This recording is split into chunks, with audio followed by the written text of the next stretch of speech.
तो hi friends पुणी थे स्वागत कर मोर YouTube channel MS digital service को। तो देखो आज मो पाक गोटे मोबाइल आसी रेडमी नोट 11 मोबाइल। ए मोबाइल रे देखो बैटेरीटा पूरा फुली जाइए, पूरा माने भितर हवा टाइप रही जाइए। तो ए बैटेरी माने मोबाइल रो बैटेरी चेंज कर कस्टमर आनी, तो मु पूरा भल भाव नीट एंड क्लीन रे ए मोबाइल रो बैटेरी चेंज करी। तो वीडियो टी स्किप न करी फास्ट रू लास्ट पर्यंत देखु। और जब आप मो चैनल रे नुआ अच्छा मो चैनल को सब्सक्राइब करूँ और पाखे बेल आइकन को निश्चय प्रेस करूँ। बेल आइकन को प्रेस कला आपको ए टाइप रो जी मु वीडियो अपलोड करी आपको सर्वप्रथम नोटिफिकेशन माध्यम आसीज। तो देखो तो वीडियोटा फर्स्ट टू लास्ट पर्यंत बैटेरीटा को टाइप रे चेंज होची आपण देखि सीखि परिबे। तो देखो तो आमको बैटरी चेंज करने के लिए मोबाइल को पूरा डिसेंबलिंग करा पड़ो। तो मो बैक पैनल काढ़ला जी स्क्रू गुड़ाक अच्छे सब स्क्रू गुड़ाक साइड रे काढ़ी रखी दूसरी। देखो ये टाइप रे सब मु काढ़ी दूसरी। तो स्क्रू काढ़ाटा मु स्पीड फॉरवर्ड कर देछि कहीं वीडियोटा लंबा हो से फास्ट फॉरवर्ड करी। तो देखो ये टाइप रे स्क्रू गुड़ाक साइड रखिकी सिम्प्रे काढ़ले आपंकर मिडिल रिंगटा बाहर। तो देखो तो मिडिल रिंग काढ़ा मो सिम्प्रे काढ़ी सिम्प्रे काढ़ला मिडिल रिंगटा ए टाइप रे मु गोटे पेपर नहीं कि मिडिल रिंगटा को ए टाइप रे साइड रू साइड रे ए टाइप रे काढ़ी दोछि। तो देखो तो मु एमती काढ़ी देली।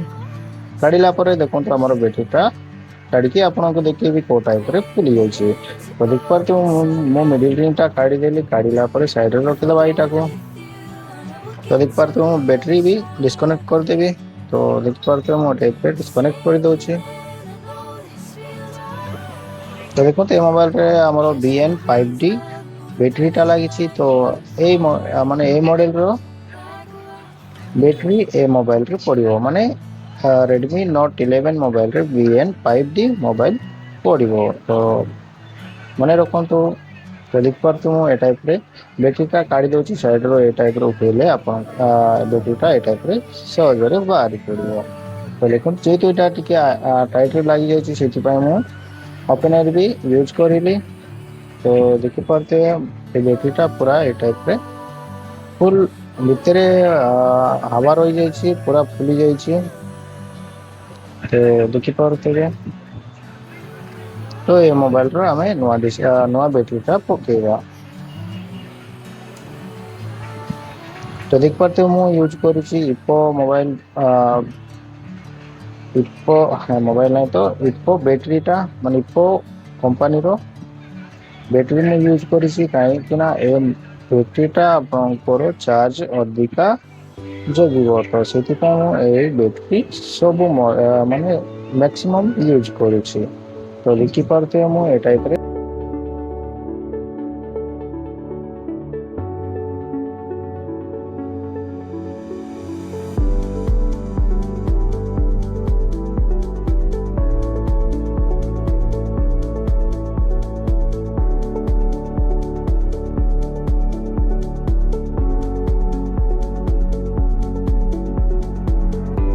तो देखो तो मु बैटरी फिटिंग करला पर जी सब काढ़ी मिडिल रिंग सब पुणी थे आहरी पकेबा पड़ो। तो देखो तो ये टाइप मु भल भाव जी सब काढ़ी सब पकई दूसरी। तो ये वीडियोटा आपको केमिति लगिला कमेंट करके निश्चय जाना। तो आप कौटू देखुं ये वीडियोटा से कमेंट करूँ। तो कमेंट कले मुझे जानीपरि मो वीडियोटा केते दूर जाऊँगी। तो देखिपारे मुझे टाइप रे पूरा जी सब ग्लू लगी सब काढ़ी दूसरी। काढ़ला बैक पैनल भी पकेबा। तो देखिपारे मुझे टाइप रे पूरा क्लीयर रे मोबाइल माने मोबाइल रो बैटरी चेंज कर देली। तो वीडियो टी केमिति लागला निश्चय कमेंट कर जनातु और वीडियो को लाइक करंतु। और जदि मो चैनल रे नुआ अछंती ताल मो चैनल को सब्सक्राइब करके पाखे थिबा बेल आइकन को निश्चय प्रेस करंतु। तो देखि पारते मो बैटरी चेंज कर देकी सब बैक पैनल और मिररिंग एगुड़ा को भी सब पकई देली। तो पकेला पर हमर एबे मोबाइल ऑन करके देखिबा हमर बैटरी रे चार्ज केते अछि। तो देखो ये मोबाइल रो बैटरीटा पूरा फुली जाइतिला। तो से कस्टमर आनी बैटरी चेंज करने को मु पूरा बैटरी बैकअप पूरा चार्ज बैकअप दवा बैटेरीटा मुझे मोबाइल रे पकेली। जदि आपणकर भी एमती बैटेरी डिस्प्ले मोबाइल रिलेटेड जेकोसी भी काम अच्छी ताले मो शॉप आसिकी विजिट करंतु आपणकर मोबाइल रिपेयर करके नहीं पारे। तो देखिपे मोर ए बैटेरीटा पुराणाटा जो थिला सेटा पूरा फुल जाइतिला। तो ए मोबाइल रे मु नुआ बैटेरी पकेली। तो थैंक यू, मिसिबा आरो को नुआ वीडियो रे। Thank you.